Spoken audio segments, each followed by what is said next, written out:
Democratic presidential candidate Julián Castro says crossing the border without permission should not be a crime. He wants to increase aid to Central America to help address the migrant crisis. The former Secretary of Housing and Urban Development is with us as part of our series, The Road to 2020. Secretary Castro joins us at the table. Good morning to you. Good morning. Good to be with you. I don't even know where to begin. You look at those pictures, they are heartbreaking and so disturbing. You hear words like ticking time bomb. You know, it almost seems like we are criminalizing desperation here. What would you do? What do you think should be done right now? What I think should be done right now is a lot of these folks have relatives who live in the United States. We should immediately invest the resources to get them into the hands of family members who live here, or for the children, family members or foster parents, people who are willing to step up as they have been before and to take care of them, to get them into a loving home. I also believe in the long run that we shouldn't be detaining families or children like this. That's why I've called for the repeal of a law that has allowed this Trump administration to incarcerate these parents and then separate them from their little children. We need to end that. In the long run, we need a 21st century Marshall Plan for Central America. I mean, we had 144,000 people that came to the southern border.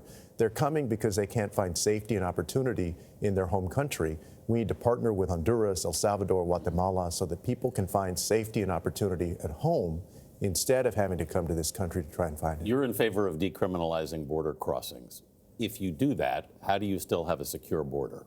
Well, two things. Number one, decriminalizing, but they're still part of a court process. It's just a civil process. That's the way that we used to do it from the late 1920s until about 2004. So this is not something radical. This is the way that we used to handle it.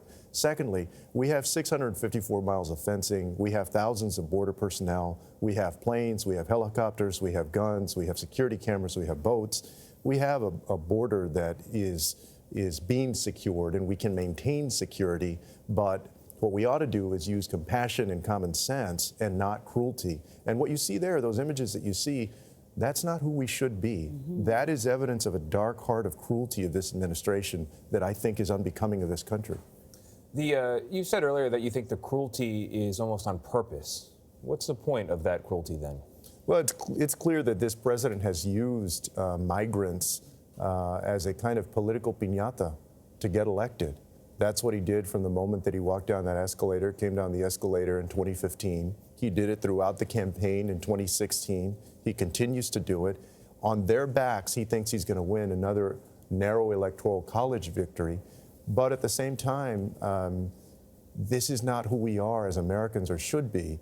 And he's betting on that cruelty. I'm betting on the idea that people know there's a more effective way to do this, and I'm betting on compassion instead of cruelty. What do you make of the 4th of July plans in Washington this year? When I saw that the National Park Service is dedicating $2.5 million out of money that they're supposed to spend on other things, on taking care of the parks, for things like the tanks that we saw that are going to roll down or be on the National Mall. You know, it's so interesting. In the Obama administration, we reduced veteran homelessness by 47% between 2010 and 2016. That's what we were focused on, taking care of our veterans who had served this country. It started to go up in the Trump administration, and instead of addressing something like veteran homelessness, he's spending it on boosting his ego with a parade that's fundamentally about him, and then getting tickets into the hands of wealthy donors for the Republican Party. What a waste of money. I want to ask you quickly about an issue that came up in the debates about private health insurance. When asked whether they'd eliminate it, you were one of the candidates who did not raise your hand. Do you think the party risks losing key voters by bringing up eliminating private health insurance? No, I mean, I think that there is support both ways. For me, if you look at whether it's the Canadian system or some of the European systems that have universal health care, and where government-run health care is the primary means of delivering health care, they still have the ability to have a supplemental private health insurance plan. So I believe that if somebody has a supplemental private health insurance plan, that's fine. Mm-hmm. But the default should be Medicare. Secretary Castro. But before we go, can we just say you had a bit of an ego boost with the debate the other day. Your numbers took a little tick up. Yeah, there's a poll out today where I've just climbed today, 4%. I heard. Yeah, this morning, which is the first poll that shows me getting up into that higher tier of candidates. And so we got a lot of momentum, and we're going to build on it. You know your competition as well as any of us, in fact, better. Who do you think you could work with in an administration, or a split ticket, or what of your competitors, of the other candidates of 2020? And I want names, Secretary. I want names. Yes. Well, look, I've had a chance. There's a camaraderie and Good competition, question. and so I've had a chance to talk with a number of them. Had good conversations with Elizabeth Warren, with Cory Booker, Kamala Harris.